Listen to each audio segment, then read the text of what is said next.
नमस्कार। स्वागत है आपका सुनो कहानी में।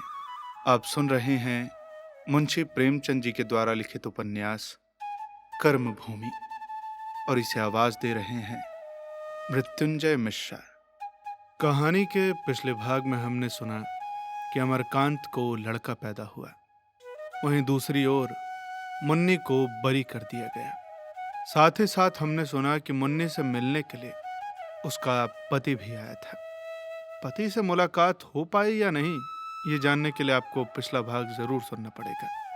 तो आइए कहानी में आगे की ओर चलते हैं। भाग 7। मुन्नी के बरी होने का समाचार आनन फानन सारे शहर में फैल गया। इस फैसले की आशा बहुत कम आदमियों को थी। कोई कहता था कि जज साहब की स्त्री ने पति से लड़कर फैसला लिखाया, रूठ कर मैके चली जा रही थी। स्त्री जब किसी बात पर अड़ जाए तो पुरुष कैसे नहीं करते। कुछ लोगों का कहना था कि सरकार ने जज साहब को हुक्म देकर फैसला कराया है क्योंकि भिखारिन को सजा देने से शहर में दंगा हो जाने का भय था। अमरकांत उस समय भोज के सरंजाम करने में व्यस्त था, पर यह खबर पा जरा देर के लिए सब कुछ भूल गया और इस फैसले का सारा श्रेय खुद लेने लगा। भीतर जाकर रेणुका देवी से बोला, आपने देखा अम्मा जी, मैं कहता ना था कि उसे बरी करा के दम लूंगा। वही हुआ।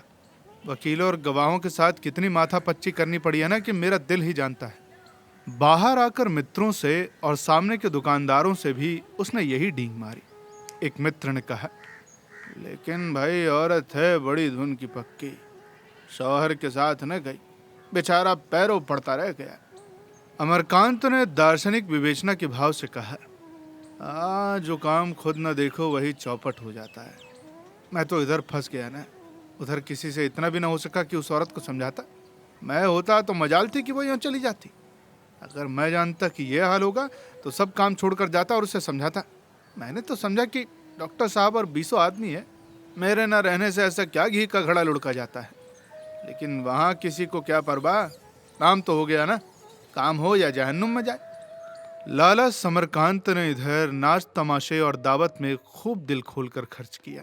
वहीं अमरकांत जो इन मिथ्या व्यवहारों की आलोचना करते कभी न थकता था, अब मुंह तक न खोलता था, बल्कि उल्टे और बढ़ावा देता था। अरे जो संपन्न है वो ऐसे शुभ अवसर पर खर्च न करेंगे तो कब करेंगे। अब धन की तो यही शोभा है ना।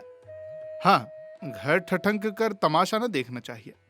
अमरकांत को अब घर से विशेष घनिष्ठता होती जाती थी। अब वो विद्यालय तो जाने लगा था, पर जलसों और सभाओं से जी चुराता रहता था। अब उसे लेन देन से भी उतनी घृणा न थी। शाम सवेरे बराबर दुकान पर आ बैठता और बड़ी तंदेही से काम करता। स्वभाव में कुछ कृपणता भी आ चली थी। दुखी जनों पर अब भी दया आती थी, पर वो दुकान की बंधी हुई कोड़ियों का अतिक्रमण न करने पाती। इस अल्पकाय शिशु ने ऊंट के नन्हे से नकेल की भांति उसके जीवन का संचालन अपने हाथ में ले लिया था। मानो दीपक के सामने एक भुनगे ने आकर उसकी ज्योति को संकुचित कर दिया था। ऐसे ही 3 महीने बीत गए थे। संध्या का समय था। बच्चा पालने में सो रहा था। सुखदा हाथ में पंखिया लिए एक मोढ़े पर बैठी हुई थी। कृशांगी गर्भिणी मातृत्व के तेज और शक्ति से जैसे खिल उठी थी। उसके माधुर्य में किशोरी की चपलता न थी, गर्भिणी की आलस्यमय कातरता न थी। माता का शांत संतप्त मंगलमय विलास था। अमरकांत कॉलेज से सीधे घर आया और बालक को संचित नेत्रों से देखकर बोला, अब तो ज्वर नहीं है। सुखदा ने धीरे से शिशु के माथे पर हाथ रखकर कहा, नहीं, इस समय तो नहीं जान पड़ता, अभी गोद में सो गया था तो मैंने लिटा दिया। अमर ने कुर्ते के बटन खोलते हुए कहा, मेरा तो आज वहां बिल्कुल भी जी न लगा। मैं तो ईश्वर से यही प्रार्थना करता हूँ कि देखो भैया, मुझे संसार की और कोई वस्तु न चाहिए, बस ये बालक कुशल से रहे। देखो देखो कैसे मुस्कुरा रहा है। सुखदा ने मीठे तिरस्कार से कहा, तुम्हें ने देख देख कर नजर लगा दी है। मेरा तो जी चाहता है कि उसका चुंबन ले लूं। नहीं नहीं, सोते हुए बच्चों का चुंबन न लेना चाहिए। सहसा किसी ने ड्योढ़ी में आकर पुकारा। अमर ने जाकर देखा तो बुढ़िया पठानिन लाठियों के सहारे खड़ी है। बोला, अरे अरे, आओ पठानिन, तुमने तो सुना होगा कि घर में बच्चा हुआ है। पठानिन ने भीतर आकर कहा, ये अल्लाह करे जुग जुग जिए और मेरी उम्र पाए। क्यों बेटा, सारे शहर को न्योता हुआ और हमें पूछने तक न करे। अरे क्या क्या हम ही सबसे गैर थे? अल्लाह जानता है, जिस दिन ये खुशखबरी सुनी दिल से दुआ निकली कि अल्लाह इसे सलामत रखे। अमर ने लज्जित होकर कहा, हाँ, ये गलती मुझसे ही हुई पठान, माफ करो। अच्छा आओ तो जरा बच्चे को तो देखो, आज इसे न जाने क्यों बुखार हुआ है। बुढ़िया दबे पांव आंगन में होती हुई सामने के बरामदे में पहुंची और बहू को दुआएं देती हुई बच्चे को देखकर बोली, कुछ नहीं बेटा, ये सब बस नजर का फसाद है। मैं एक ताबीज दे देती हूँ, अल्लाह चाहेगा तो अभी हंसने खेलने लगेगा। सुखदा ने मातृत्व जनित नम्रता से बुढ़िया के पैरों को आंचल से स्पर्श किया और बोली, 4 दिन भी अच्छी तरह नहीं रहता माता। अब घर में तो कोई बड़ी बूढ़ी तो है नहीं, मैं क्या जानूं कि कैसे क्या होता है। मेरी अम्मा है, पर वो रोज तो यहाँ नहीं आ सकती ना, न मैं ही रोज उनके पास जा सकती हूँ। बुढ़िया ने फिर आशीर्वाद दिया और बोली, अरे तो जब काम पड़े मुझे बुला लिया करो बेटी, मैं और किस दिन के लिए जीती हूँ। अच्छा भैया, तुम जरा मेरे साथ चलो, मैं ताबीज दे दूँ। बुढ़िया ने अपने सलूके की जेब से एक रेशमी कुर्ता और टोपी निकाली और शिशु के सिराने रखते हुए बोली, ये मेरे लाल की नज़र है बेटा, इसे मंजूर करो। मैं भला और किस लायक हूँ? सकीना कई दिन से सी कर रखे हुए थी, अब चला नहीं जाता ना बेटा, आज बड़ी हिम्मत करके आई हूँ। सुखदा के पास संबंधियों से मिले हुए कितने अच्छे से अच्छे कपड़े रखे हुए थे, पर इस सरल उपहार से उसे जो हार्दिक आनंद प्राप्त हुआ और किसी उपहार से न हुआ था, क्योंकि इसमें अमीरी का गर्व, दिखावे की इच्छा या प्रथा की शुष्कता न थी। इसमें एक शुभ चिंतक की आत्मा थी, प्रेम था और आशीर्वाद था। बुढ़िया चलने लगी तो सुखदा ने उसे एक पोटली में थोड़ी सी मिठाई दी, पान खिलाए और बारौठे तक उसे विदा करने आई। अमरकांत ने बाहर आकर एक इक्का किया और बुढ़िया के साथ बैठकर ताबीज लेने चला। गंडे ताबीज पर उसे विश्वास न था, पर वृद्ध जनों के आशीर्वाद पर था और उस ताबीज को वो केवल आशीर्वाद समझ रहा था। रास्ते में बुढ़िया ने कहा, मैंने तुमसे जो कहा था वो तुम भूल गए बेटा? अमर सचमुच भूल गया था। शर्माता हुआ बोला, हाँ पठानिन, मुझे याद ही नहीं आया, माफ करो। वही बेटा, सकीना के बारे में। अमर ने माथा ठोक कर कहा, हाँ माता, मुझे बिल्कुल भी ख्याल न रहा माता। तो अब ख्याल रखो बेटा। बेटा, मेरा और कौन बैठा हुआ है कि जिससे कहूँ? इधर सकीना ने कई रुमाल बनाए हैं, कई टोपियों के पल्ले भी काढ़े हैं, पर जब चीज़ बिकती नहीं तो दिल नहीं बढ़ता बेटा। ऐसा करो माता कि मुझे वो सब चीज़ें दे दो, मैं भिजवा दूंगा। तुम्हें तकलीफ न होगी? अरे इसमें तकलीफ क्या होगी? कोई तकलीफ नहीं है। अमरकांत को बुढ़िया घर में न ले गई थी, इधर उसकी दशा और भी हीन हो गई थी। रोटियों के भी लाले थे, घर की एक एक अंगुल जमीन पर उसकी दरिद्रता अंकित हो रही थी। अब भला उस घर में अमर को क्या ले जाती? बुढ़ापा निसंकोच होने पर भी कुछ पर्दा रखना ही चाहता है। वो उसे इक्के पर ही छोड़कर अंदर गई और थोड़ी देर में ताबीज और रुमालों की बक्ची लेकर आ पहुंची। ताबीज उसके गले में बंधा देना, फिर कल मुझसे हाल कहना। अच्छा, तो कल मेरी तातील है माता, 2-4 दोस्तों से बात करूंगा, शाम तक बन पड़ा तो आऊंगा, नहीं तो फिर किसी और दिन आऊंगा। घर आकर अमर ने ताबीज बच्चे के गले में बांधी और दुकान पर जा बैठा। लाला जी ने पूछा कि कहाँ गए थे? दुकान के वक्त कहीं मत जाया करो। अमर ने क्षमा प्रार्थना के भाव से कहा, वो पिताजी आज पठानी आ गई थी, बच्चे के लिए ताबीज देने को कहा था तो वही लेने चला गया था। मैंने अभी अभी देखा, अब तो अच्छा मालूम होता है।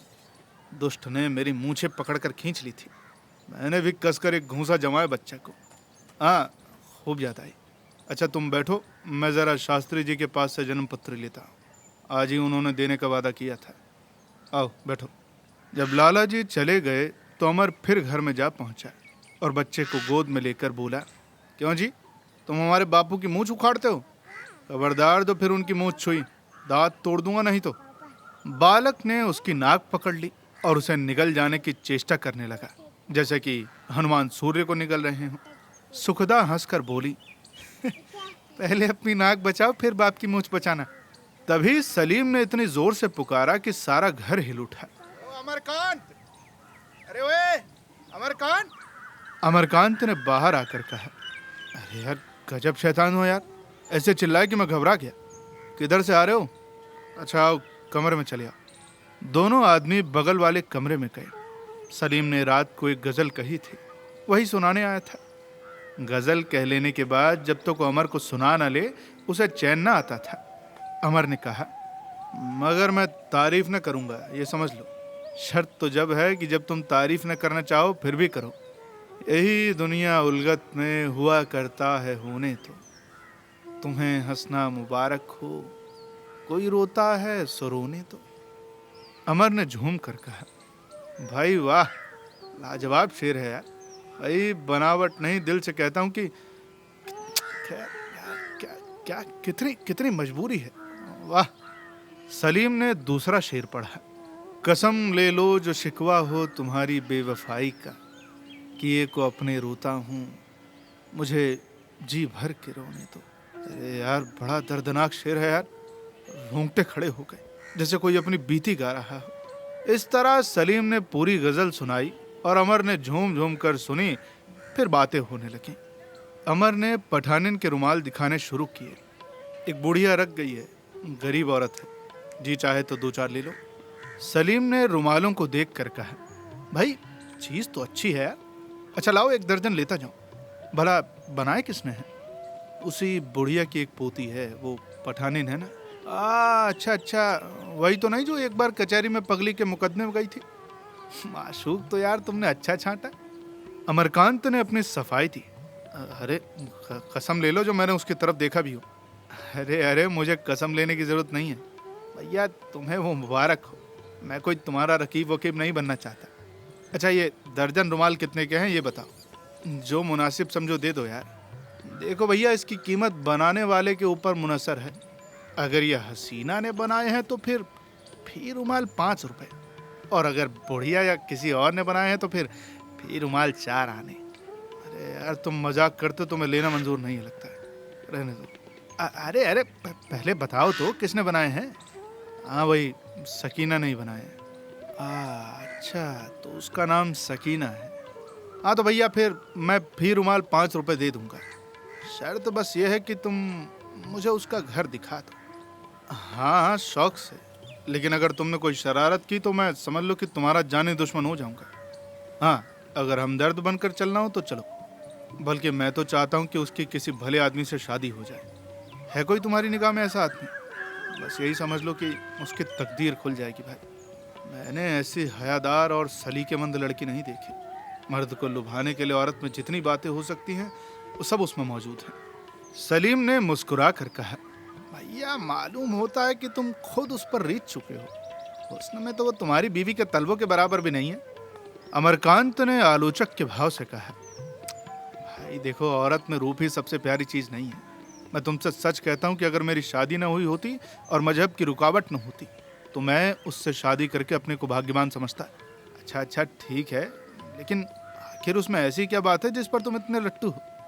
देखो यार ये तो मैं खुद भी नहीं समझ पा रहा हूँ। शायद उसका भोलापन हो। तुम खुद ही क्यों नहीं कर लेते? मैं ये कह सकता हूँ कि उसके साथ तुम्हारी जिंदगी जन्नत बन जाएगी। सही में? सलीम ने संदिग्ध भाव से कहा, देखो यार मैंने अपने दिल में जिस औरत का नक्शा खींच रखा है ना वो कुछ और ही है।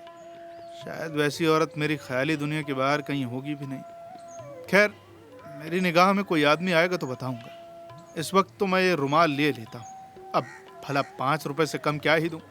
अच्छा तो सकीना तो कपड़े भी सी लेती होगी। मुझे उम्मीद है कि मेरे घर से उसे काफ़ी काम मिल जाएगा। और हाँ तुम्हें भी एक दोस्ताना सलाह देता हूँ।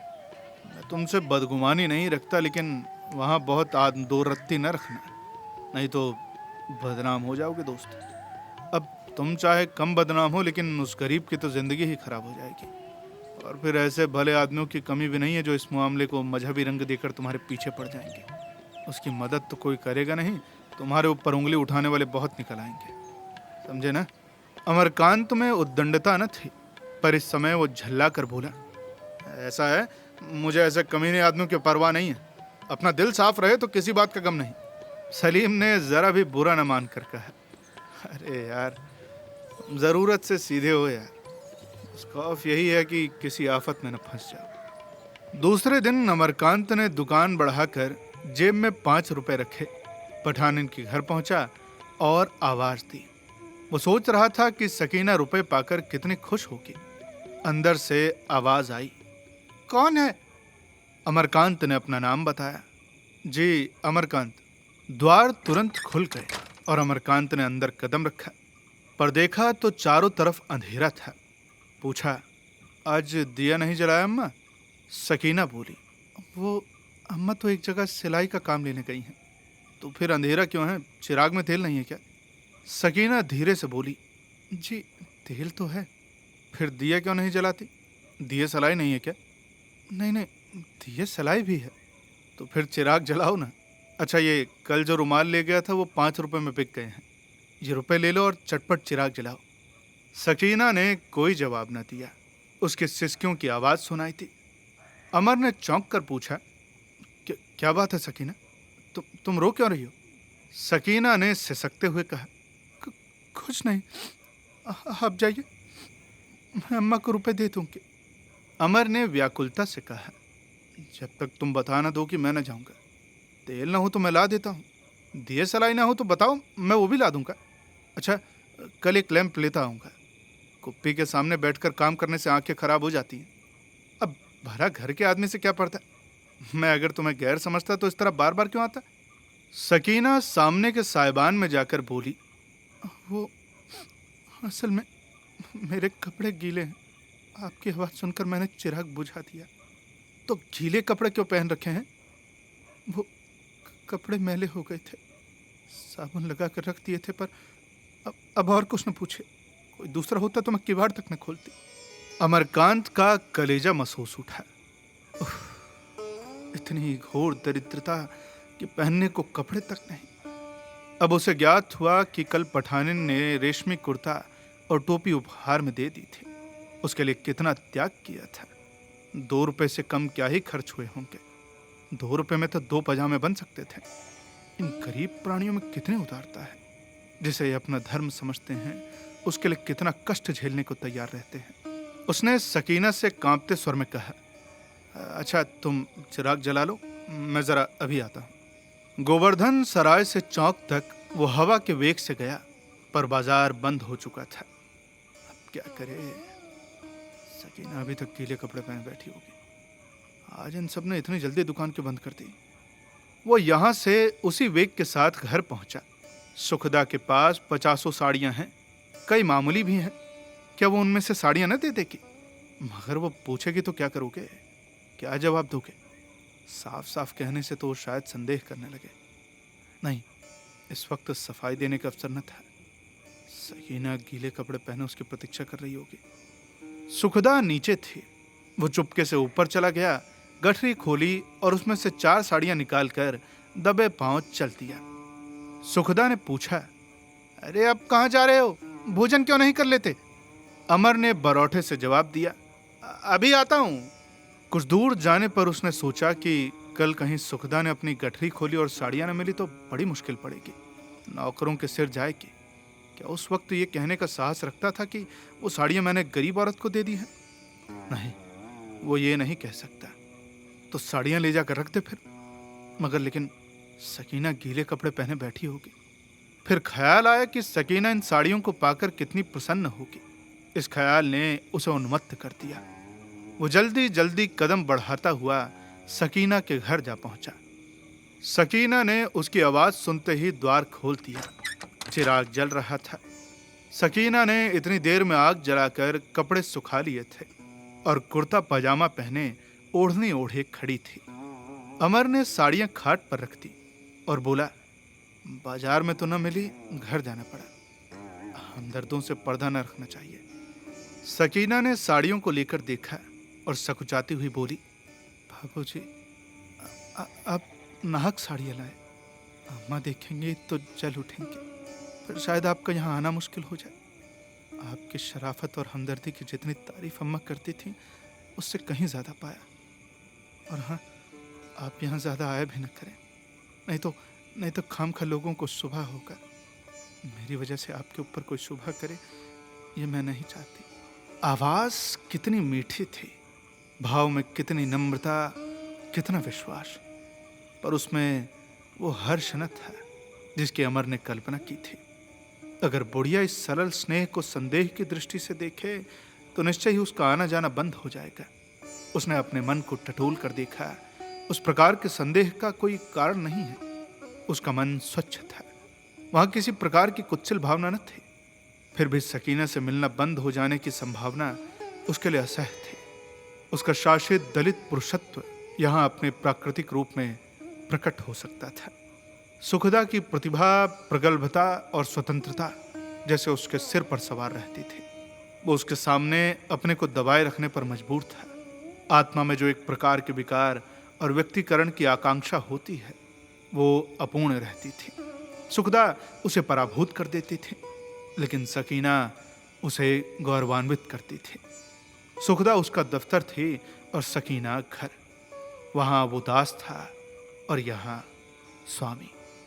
उसने साड़ियां उठा ली और व्यथित कंठ से बोला, अगर ये बात है तो फिर मैं इन साड़ियों को लिए जाता हूँ। लेकिन सकीना, मैं कह नहीं सकता कि मुझे इससे कितना रंज होगा। रहा मेरा आना जाना, तो अगर तुम्हारी इच्छा है कि मैं ना आऊँ तो मैं भूल कर भी ना आऊँगा, लेकिन पड़ोसियों की मुझे परवाह नहीं है। सकीना ने करुण स्वर में कहा, बाबूजी, मैं आपसे हाथ जोड़ती हूँ, ऐसी बातें मुँह से न निकालिए।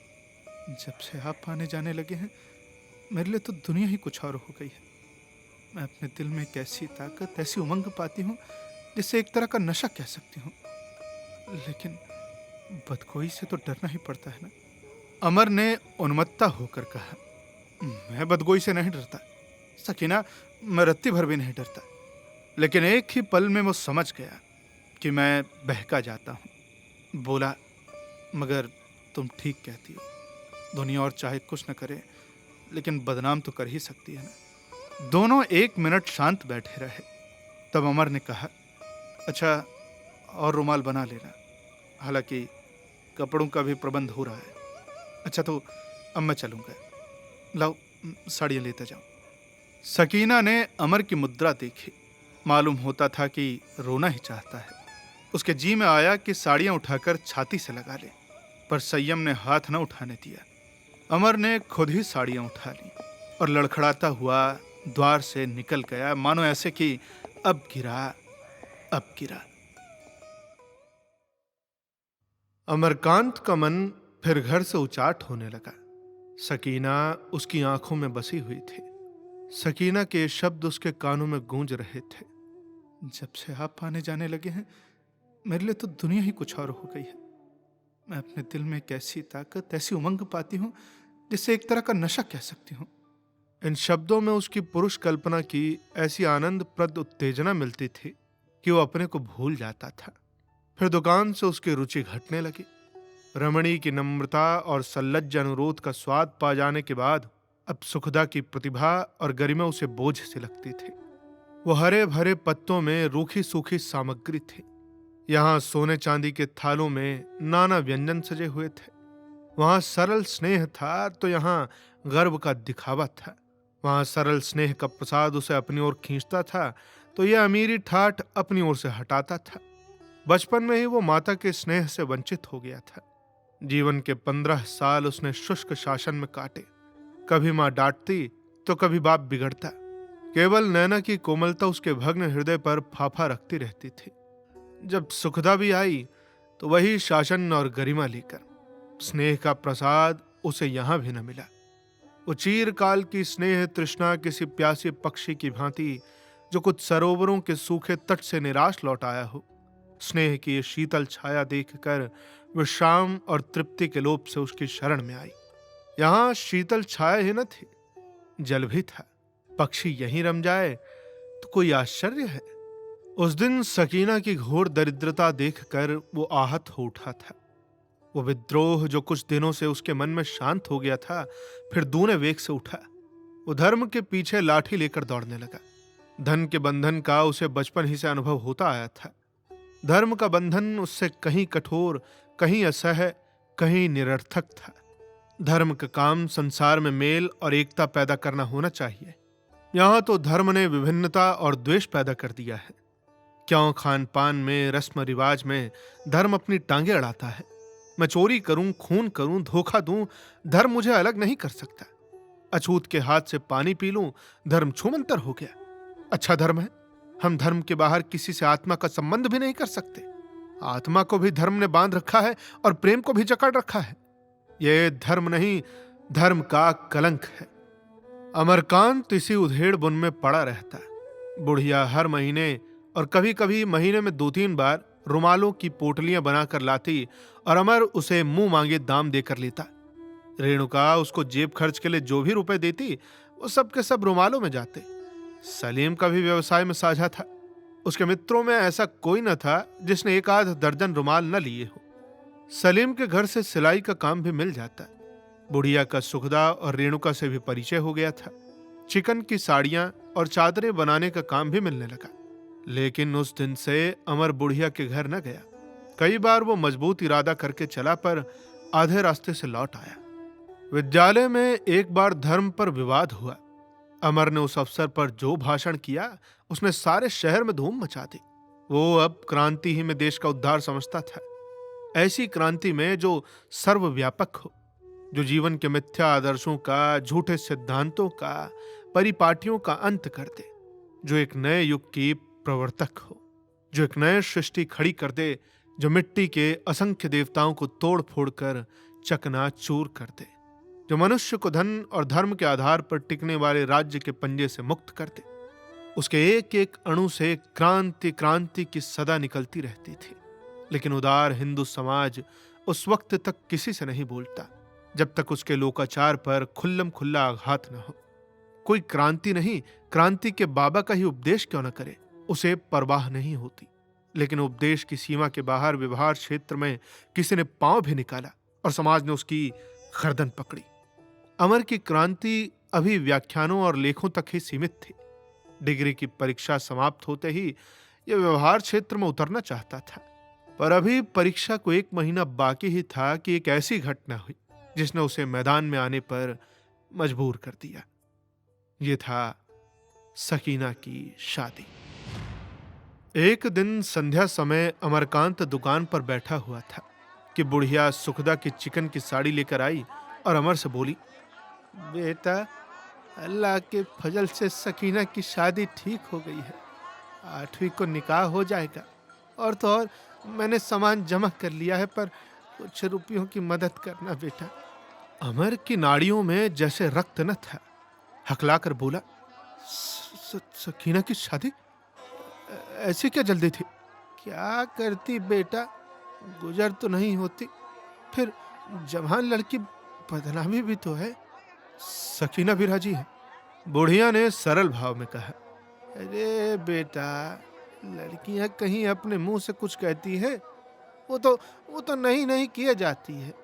अमर ने इस पर गरज कर कहा, फिर भी तुम उसकी शादी किए देती हो। फिर थोड़ा संभल कर बोला, अच्छा, रुपए के लिए दादा से कहो। तुम मेरी तरफ से सिफारिश कर देना बेटा, कहे तो मैं आप भी लूंगी। मैं सिफारिश करने वाला कौन होता हूँ? दादा तुम्हें जितना जानते हैं उतना मैं नहीं जानता। बुढ़िया को वहीं खड़ी छोड़कर अमर बदहवास सलीम के पास पहुंचा। सलीम ने उसकी बौखलाई हुई सूरत देखकर पूछा, अरे जनाब, खैर तो है? ऐसे बदहवास से क्यों हो? अमर ने संयत होकर कहा, बदहवास? बदहवास तो नहीं हूं मैं, तुम खुद होगे बदहवास। अच्छा, कोई बात नहीं। अच्छा आओ, तुम्हें अपनी ताजी गजल सुनाऊं। ऐसे ऐसे शेर निकाले हैं कि फड़कने जाओ तो मेरा जिम्मा। आओ। अमरकांत को गर्दन में जैसे फांसी पड़ गई, पर कैसे कहे कि मेरी इच्छा नहीं है। सलीम ने मतलब पढ़ा, बहला के सवेरा करते हैं इस दिल को उन्हीं की बातों में। दिल जलता है अपना जिन की तरह बरसात की भीगी रातों में। अमर ने ऊपरी दिल से कहा, अच्छा शेर है। सलीम हतोत्साहित न हुआ। दूसरा शेर पढ़ा। कुछ मेरी नजर ने उठ के कहा, कुछ उनकी नजर ने झुक के कहा, झगड़ा जो न बरसों में चुकता, सो तय हो गया बातों ही बातों में।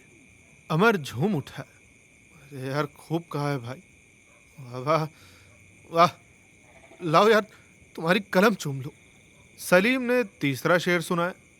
ये यास का सन्नाटा तो न था, अब आस लगाए सुनते थे, माना कि था धोखा ही धोखा उन मीठी मीठी बातों में। अमर ने कलेजा थाम लिया। गजब का दर्द है, दिल महसूस उठा। एक क्षण के बाद सलीम ने छेड़ा, क्या भाई, इधर 1 महीने से सकीना ने कोई रुमाल नहीं भेजा क्या? अमर ने गंभीर होकर कहा, एक तो यार तुम हरदम मजाक करते रहते हो, उसकी शादी हो रही है, 1 ही हफ्ता बचा है। अच्छा तो फिर तुम दुल्हन की तरफ से बारात में जाना, मैं दुल्हे की तरफ से आ जाऊंगा। अमर ने आंखें निकाल कर कहा, मेरे जीते जी ये शादी नहीं हो सकती। मैं तुमसे कहता हूँ सलीम, मैं सकीना के दरवाजे पर जान दे दूंगा, सिर पटक कर मर जाऊंगा मैं। सलीम ने घबरा कर पूछा, अरे ये तुम कैसी बातें कर रहे हो भाईजान? सकीना पर आशिक तो नहीं हो गए कहीं? क्या भाई, क्या सचमुच में मेरा गुमान सही था क्या? अमर ने आंखों में आंसू भर कर कहा, मैं कुछ नहीं कह सकता सलीम की मेरी ऐसी हालत क्यों हो रही है। जब से मैंने खबर सुनी है मेरे जिगर में जैसे आरा सा चल रहा है। अरे तो लेकिन आखिर तुम चाहते क्या हो? तुम मुझसे शादी तो कर नहीं सकते। क्यों नहीं कर सकता? देखो बिल्कुल बच्चे न बन जाओ, जरा अक्ल से काम लो। तुम्हारी यही तो मंशा है कि वो मुसलमान है और मैं हिंदू हूँ। मैं प्रेम के सामने मजहब की हकीकत नहीं समझता, कुछ भी नहीं। सलीम ने अविश्वास के भाव से कहा, देखो भाईजान, तुम्हारे ख्यालात तकरीरें में सुन चुका हूँ, अखबारों में पढ़ चुका हूँ। ऐसे ख्यालात बहुत ऊंचे, बहुत पाकीज़ा, दुनिया में इनकलाब पैदा करने वाले हैं, और कितनों ही ने इन्हें जाहिर करने की नाम बरी हासिल की है। लेकिन इल्मी बहस दूसरी चीज़ है, उस पर अमल करना दूसरी चीज़। बगावत पर इल्मी बहस कीजिए, लोग शौक से सुनेंगे। बगावत करने के लिए तलवार उठाइए और आप सारी सोसाइटी के दुश्मन हो जाएंगे। देखो, इल्मी बहस से किसी को चोट नहीं लगती, बगावत से गर्दनें कटती हैं। खैर ये सब छोड़ो, मगर तुमने सकीना से भी पूछा कि वो तुमसे शादी करने पर राजी है भी या फिर नहीं? अमर कुछ झिझका। इस तरफ उसने ध्यान ही न दिया था। उसने शायद दिल में समझ लिया था कि मेरे कहने की देर है, वो तो राजी ही है। उन शब्दों के बाद अब उसे कुछ पूछने की जरूरत न मालूम हुई। मुझे यकीन है कि वो राजी है। अरे अरे लेकिन यकीन कैसे हुआ? उसने ऐसी बातें कही हैं कि जिनका मतलब इसके सिवा और कुछ हो ही नहीं सकता। ऐसा है, बकवास न करो। तुमने उससे कहा कि मैं तुमसे शादी करना चाहता हूँ? उससे पूछने की मैं ज़रूरत नहीं समझता। तो एक ऐसी बात को जो तुमसे एक हमदर्द के नाते कही थी, तुमने शादी का वादा समझ लिया। वाह रे आपकी अक्ल। अरे मैं कहता हूँ कि तुम भांग तो नहीं खा गए हो, या बहुत पढ़ने से तुम्हारा दिमाग तो नहीं खराब हो गया है? परी से ज़्यादा हसीन बीवी, चांद सा बच्चा और दुनिया की सारी नेमतों को आप तिलांजलि देने को तैयार हैं उस जुलाही की नमकीन और शायद सलीकेदार छोकरी के लिए? तुमने इसे भी कोई तकरीर या मजमून समझ रखा है क्या? सारे शहर में तहलका पड़ जाएगा जनाब, भूचाल आ जाएगा। शहर में ही नहीं, सूबे भर में, बल्कि शुमाली हिंदुस्तान भर में। आप हैं किस फेर में? जान से हाथ धोना पड़े तो भी ताज्जुब नहीं। फालतू बात करते हैं। अमरकांत इन सारी बाधाओं को सोच चुका था।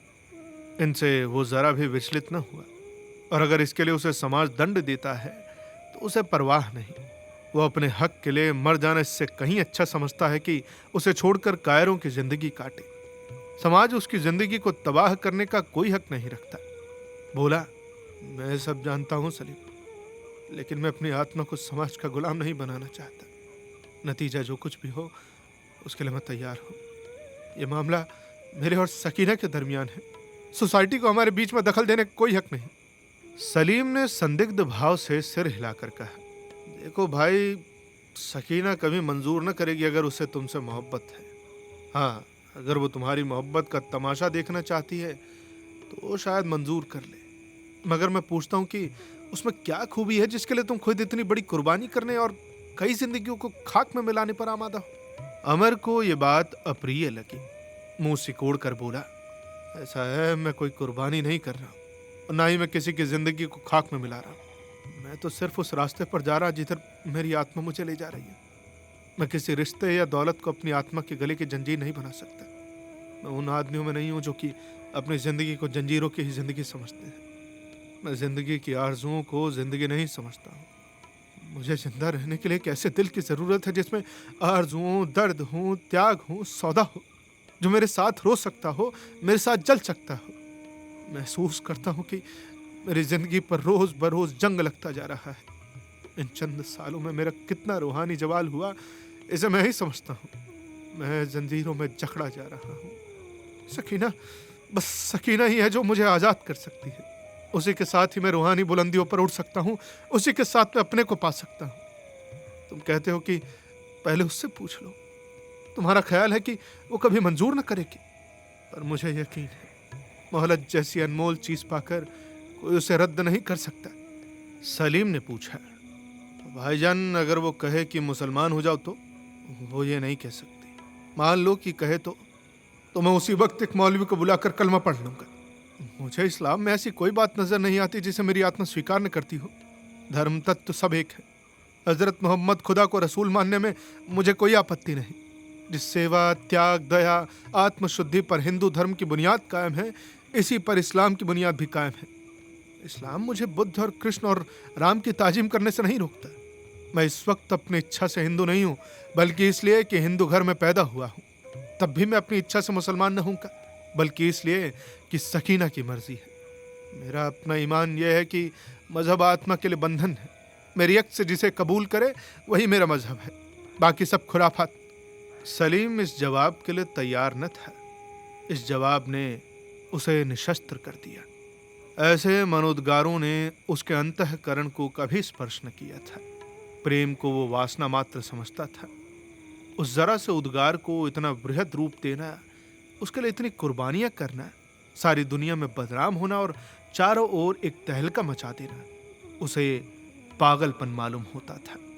उसने सिर हिलाकर कहा, पर सकीना कभी मंजूर न करेगी। अमर ने शांत भाव से कहा, तुम ऐसा क्यों समझते हो?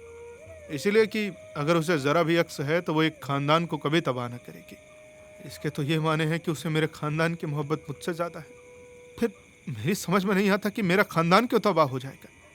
दादा को और सुखदा को दौलत मुझसे ज्यादा प्यारी है। पर रही बात बच्चे की, तो बच्चे को तो तब भी मैं इसी तरह प्यार कर सकता हूँ। ज्यादा से ज्यादा यही तो होगा कि मैं घर में ना आऊंगा और उनके घड़े मटके न छूऊंगा, यही तो। सलीम ने पूछा, अच्छा तो डॉक्टर शांति कुमार से भी इसका जिक्र किया है क्या? अमर ने जैसे मित्र की मोटी अक्ल से हताश होकर कहा, नहीं, मैंने उनसे जिक्र करने की जरूरत नहीं समझी। तुमसे भी सलाह लेने नहीं आया, मैं तो सिर्फ दिल का बोझ हल्का करने आया हूँ। मेरा इरादा पक्का हो चुका है। अगर सकीना ने मायूस कर दिया तो जिंदगी का खात्मा कर दूंगा। राजी हुई तो फिर हम दोनों चुपके से कहीं चले जाएंगे, किसी को खबर भी ना होगी, और फिर 2-4 महीने बाद घर वालों को सूचना दे दूंगा। न कोई तहलका मचेगा, न कोई तूफान आएगा। यही है मेरा प्रोग्राम। अच्छा, मैं इसी वक्त उसके पास जाता हूँ। अगर उसने मंजूर कर लिया तो लौट कर फिर आऊँगा, और मायूस किया तो फिर तुम मेरी सूरत न देखोगे। ये कहता वो उठ खड़ा हुआ और तेजी से गोवर्धन की सराय की तरफ चला। सलीम उसे रोकने का इरादा करके भी न रोक सका। शायद वो समझ गया था कि इस वक्त इसके सिर पर भूत सवार है, ये किसी के न सुनेगा। माघ की रात, कड़ाके की सर्दी, आकाश पर धुंध छाया हुआ था। अमरकांत अपनी धुन में मस्त चला जाता था। सकीना पर उसे क्रोध आने लगा। मुझे पत्र तक न लिखा, एक कार्ड भी न डाला। फिर उसे एक विचित्र भय उत्पन्न हुआ, कहीं बुरा न मान जाए। उसके शब्दों का आशय ये तो नहीं था कि उसके साथ कहीं जाने को तैयार है। संभव है कि उसकी रजामंदी से ही बुढ़िया ने विवाह ठीक किया हो, और संभव है कि उस आदमी की उसके यहाँ आम दरख्त भी हो, वो इस समय वहां बैठा हो। अगर ऐसा हुआ तो फिर अमर वहां से चुपचाप चला आएगा। बुढ़िया आ गई होगी तो उसके सामने उसे और भी संकोच होगा। वो सकीना से एकांत वार्तालाप का अवसर चाहता था। सकीना के द्वार पर पहुंचा तो उसका दिल भड़क रहा था, यानी जोर जोर से धड़क रहा था। उसने एक क्षण कान लगाकर सुना, किसी की आवाज न सुनाई दी। आंगन में प्रकाश था, शायद सकीना अकेली है। मुंह मांगी मुराद मिली। आहिस्ता से जंजीर खटखटाई। सकीना ने पूछकर तुरंत द्वार खोल दिया और बोली, "अ- अम्मा तो अम्मा तो आप ही के यहाँ गई है।" अमर ने खड़े खड़े जवाब दिया, "हाँ, मुझसे मिली थी और उन्होंने जो खबर सुनाई उसने मुझे दीवाना बना रखा है। अभी तक मैंने अपने दिल का राज तुमसे छुपाया था सकीना, और सोचा था कि उसे कुछ दिन और छिपाए रखूंगा, लेकिन इस खबर ने मुझे मजबूर कर दिया कि तुमसे वो राज कहूँ। तुम सुनकर जो फैसला करोगे उसी पर मेरी जिंदगी का दारोमदार है। तुम्हारे पैरों पर पड़ा हूँ, चाहे तुम ठुकरा दो या फिर उठाकर सीने से लगा लो। कह नहीं सकता कि ये आग मेरे दिल में क्या कर लेगी, लेकिन जिस दिन तुम्हें पहली बार देखा उसी दिन से एक चिंगारी से अंदर बैठ गई और अब वो शोला बन गई है। और अगर उसे जल्द न बुझाया गया तो मुझे जलाकर खाक कर देगी। मैंने बहुत जब्त किया है सकीना, घुट घुट कर रह गया हूँ, मगर तुमने मना कर दिया था तो आने का हौसला ना हुआ। तुम्हारे कदमों पर मैं अपना सब कुछ कुर्बान कर चुका हूँ सकीना। वो घर मेरे लिए जेल खाने से बदतर है। मेरी हसीन बीवी मुझे संगमरमर की मूर्ति से लगती है, जिसमें जिसमें दिल नहीं, दर्द नहीं। तुम्हें पाकर मैं सब कुछ पा जाऊंगा सकीना। सकीना जैसे घबरा गई। जहां उसने एक चुटकी आटे का सवाल किया था, वहां दाता ने ज्योनार का एक भार थाल लेकर उसके सामने रख दिया। उसके छोटे से पात्र में इतनी जगह कहाँ है, उसके समझ में नहीं आता कि उस विभूति को कैसे समेटे। आंचल और दामन सब कुछ भर जाने पर भी तो उसे समेट न सकेगी। आंखें सजल हो गई, हृदय उछलने लगा। सिर झुकाकर संकोच भरे स्वर में बोली, बाबूजी, खुदा जानता है कि मेरे दिल में तुम्हारी कितनी इज्जत और कितनी मोहब्बत है। मैं तो तुम्हारी एक निगाह पर कुर्बान हो जाती। तुमने तो भिखारिन को जैसे तीनों लोगों का राज्य दे दिया, लेकिन फिर भिखारिन राज लेकर क्या करेगी? उसे तो एक टुकड़ा भर चाहिए। मुझे तुमने इस लायक समझा, मेरे लिए बहुत है। मैं मैं अपने को इस लायक नहीं समझती। सोचिए तो कि मैं जरा कौन हूँ? एक गरीब मुसलमान औरत जो मजदूरी करके अपनी जिंदगी बसर करती है। मुझ में न वो नफासत है, न वो सलीका, न ही वो इल्म। मैं सुखदा देवी के कदमों की बराबरी भी नहीं कर सकती। मेंढकी उड़कर ऊंचे तख्त पर तो नहीं जा सकती ना। मेरे कारण आपकी रुसवाई हो उसके पहले मैं जान दे दूंगी। मैं आपकी जिंदगी में दाग न लगाऊंगी, न लगाऊंगी। ऐसे अवसरों पर हमारे विचार कुछ कवितामय हो जाते हैं। प्रेम की गहराई कविता की वस्तु है और साधारण चाल में व्यक्त नहीं हो सकती। सकीना जरा दम लेकर बोली, तुमने एक यतीम गरीब लड़की को खाक से उठाकर आसमान पर पहुंचाया, अपने दिल में जगह दी। तो मैं भी जब तक जीऊंगी, जब तक जीऊंगी, इस मोहब्बत के चिराग को अपने दिल के खून से रोशन करूंगी। ये मेरा वादा है। अमर ने ठंडी सांस खींचकर कहा, इस ख्याल से मुझे तस्कीन न होगी सकीना। ये चिराग हवा के झोंके से बुझ जाएगा और वहां दूसरा चिराग रोशन होगा। फिर तो मुझे मुझे कब याद करोगी? मैं ये मैं नहीं देख सकता। तुम इस ख्याल को दिल से निकाल डालो कि मैं कोई बहुत बड़ा आदमी हूं और तुम बिल्कुल नाचीज हो। मैं अपना सब कुछ तुम्हारे कदमों पर निसार कर चुका, और अब मैं तुम्हारे पुजारी के सवार कुछ नहीं। बेशक सुक्ता तुमसे ज्यादा हसीन है, लेकिन तुम में कुछ बात तो है जिसने मुझे उधर से हटाकर तुम्हारे कदमों पर गिरा दिया। तुम किसी गैर की हो जाओ, ये मैं नहीं सह सकता। जिस दिन ये नौबत आएगी तुम सुन लोगे कि अमर इस दुनिया में नहीं है। अगर तुम्हें मेरी वफा के सबूत की जरूरत हो तो उसके लिए खून की ये बूंद हाजिर है। ये कहते हुए उसने जेब से छुरी निकाल ली। सकीना ने झपट कर छुरी हाथ से छीन ली और मीठी झड़की के साथ बोली, सबूत की जरूरत उन्हें होती है जिन्हें यकीन न हो, जो कुछ बदले में चाहते हो। मैं तो सिर्फ तुम्हारी पूजा करना चाहती हूँ। देवता मुंह से कुछ नहीं बोलता तो क्या पुजारी के दिल में उसकी भक्ति कुछ कम होती है? मोहब्बत तो खुद अपना इनाम है। नहीं जानती कि जिंदगी किस तरफ जाएगी, लेकिन जो कुछ भी हो, जिसमें चाहे किसी और का हो जाए, लेकिन ये दिल हमेशा तुम्हारा रहेगा। इस मोहब्बत को गर्द से पाक रखना चाहती हूँ। सिर्फ ये यकीन है कि मैं तुम्हारी हूँ, मेरे लिए काफ़ी है। मैं तुमसे सच कहती हूँ प्यारे कि इस यकीन ने मेरे दिल को इतना मजबूत कर दिया है कि वो बड़ी से बड़ी मुसीबत भी हंसकर झेल सकता है। मैंने तुम्हें यहाँ आने से रोका था क्योंकि तुम्हारी बदनामी के सिवा मुझे अपनी बदनामी का भी खौफ था, पर अब मुझे ज़रा भी खौफ नहीं है। मैं अपनी तरफ से बेफिक्र हूँ। मेरी जान रहते कोई तुम्हारा बाल भी बांका नहीं कर सकता। अमर की इच्छा हुई कि सकीना को गले लगाकर प्रेम से छक जाए, पर सकीना के ऊंचे प्रेमादर्श ने उसे शांत कर दिया। बोला, लेकिन तुम्हारी शादी तो होने जा रही है। मैं अब इनकार कर दूंगी। बुढ़िया मान जाएगी क्या? मैं कह दूंगी कि अगर तुमने शादी का नाम भी लिया तो मैं जहर खा लूंगी। सकीना, क्यों ना इसी वक्त हम और तुम कहीं चले जाए? नहीं, वो जाहिरी मोहब्बत है। असली मोहब्बत वो है जिसकी जुदाई में भी विशाल है, जहाँ जुदाई है ही नहीं, जो अपने प्यार से 1000 कोस पर होकर भी अपने को उसके गले से मिला हुआ देखती है। सहसा पठानिन ने द्वार खोला। दोनों तुरंत अलग हो गए। अमर ने बात बताई। मैंने तो समझा था कि तुम कब की आ गई होगी, बीच में कहाँ रह गई? बुढ़िया ने खट्टे मन से कहा। तुमने तो बेटा आज ऐसा रूखा जवाब दिया भैया, मैं रो पड़ी। तुम्हारा ही तो मुझे भरोसा था और तुमने मुझे ऐसा जवाब दिया। पर अल्लाह का फजल है कि बहू जी ने मुझसे वादा किया है, जितने रुपए चाहो ले जाना। वहीं देर हो गई। तुम मुझसे किसी बात पर नाराज तो नहीं हो बेटा? अमर ने उसकी दिलजोई की। नहीं नहीं अम्मा, आपसे भला क्यों नाराज होता है? वो उस वक्त दादा से एक बात पर झकझक हो गई थी तो उसी का खुमार था। मैं तो बाद में खुद शर्मिंदा हुआ और तुमसे माफी मांगने दौड़ा। सारी खत्म माफ करती हो ना? बुढ़िया रोकर बोली। अरे बेटा, तुम्हारे टुकड़े पर तो जिंदगी कटी। तुमसे नाराज होकर खुदा को क्या मुंह दिखाऊंगी? इस खाल से तुम्हारे पाँव की जूतियां बने तो भी दरेग न करो। बस बस अम्मा, मुझे तस्कीन हो गया, इसीलिए आया था मैं।